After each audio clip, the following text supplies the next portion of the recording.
देखो अपन लोग क्या पढ़ रहे हैं sp3 संकरण, है ना। अपना अगला संकरण क्या है? sp3 संकरण है ना। sp3 संकरण बहुत सरल है ना। ऐसी बन जाएगा sp3 संकरण, मतलब एस कितने होंगे इसमें? एस एक ही होगा और पी कितने होंगे इसमें? तीन। एस ऑर्बिटल कैसा होता है? गोलाकार होता है। ये हो गया आपका एक एस ऑर्बिटल। ये क्या होगा आपका? एक एस ऑर्बिटल। क्लियर? कैसा होता है? गोलाकार होता है। इसके ये अक्ष हो गए। क्लियर? इसमें तीन प्रकार के अक्ष होते हैं। एक होता है एक्स, एक होता है वाई और एक होता है जेड। क्लियर? और आपके पी के तीन ऑर्बिटल, अब देखो पी के तीन ऑर्बिटल कैसे बनते हैं। पी का एक ऑर्बिटल, देखो पी के तीन ऑर्बिटल, पी का पहला ऑर्बिटल ये हो गया डंबलाकार, एक पी ये हो गया, दूसरा पी आपका ये हो गया, है ना, और तीसरा पी आपका ये हो गया, है ना। ये होता है एक अक्ष एक पी में, दूसरे पी में वाई अक्ष और तीसरा पी जेड अक्ष, एक अक्ष। क्लियर? जब किसी संकरण की परिभाषा समझो, जब किसी परमाणु में एक एस ऑर्बिटल, एक एस ऑर्बिटल और तीन पी ऑर्बिटल, पहला दूसरा और ये तीसरा, किसी परमाणु में एक एस ऑर्बिटल और तीन पी ऑर्बिटल, पहला दूसरा और ये तीसरा, कितने पी ऑर्बिटल? तीन पी ऑर्बिटल। किसी परमाणु में एक एस ऑर्बिटल और तीन पी ऑर्बिटल, पहला दूसरा तीसरा, आपस में सम्मिश्रित होकर, आपस में क्या होकर?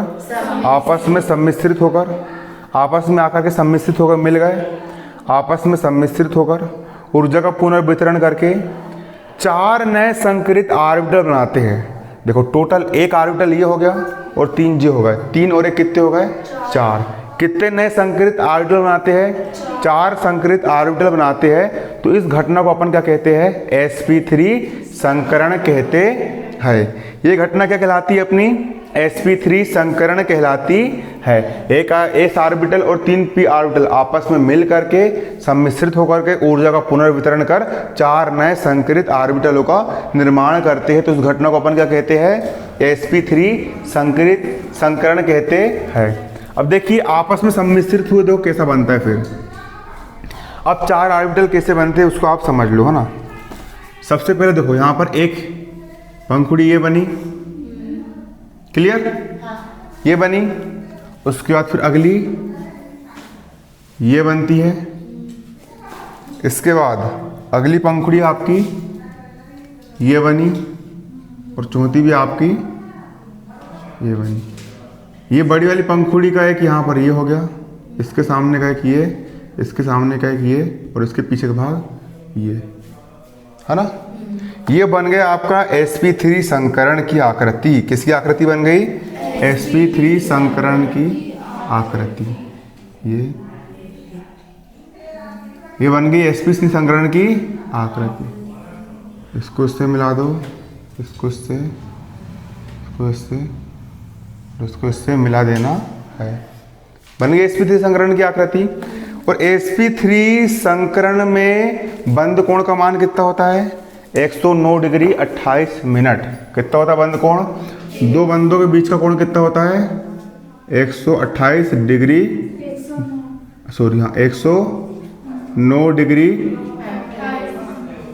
28 मिनट। आपको बंद कोण कितना होता है? 109 डिग्री 28 मिनट का आपका क्या होता है? बंद कोण होता है। किस में होता है? इसमें। क्लियर? ये आपका एस ऑर्बिटल और ये आपका पी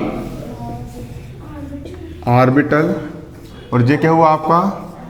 sp3 संकरण। इसकी आकृति कैसी होती? चतुष्फल की। चार फलक है, 1 2 3 4, चतुष्फल की होती। कैसी होती इसकी आकृति?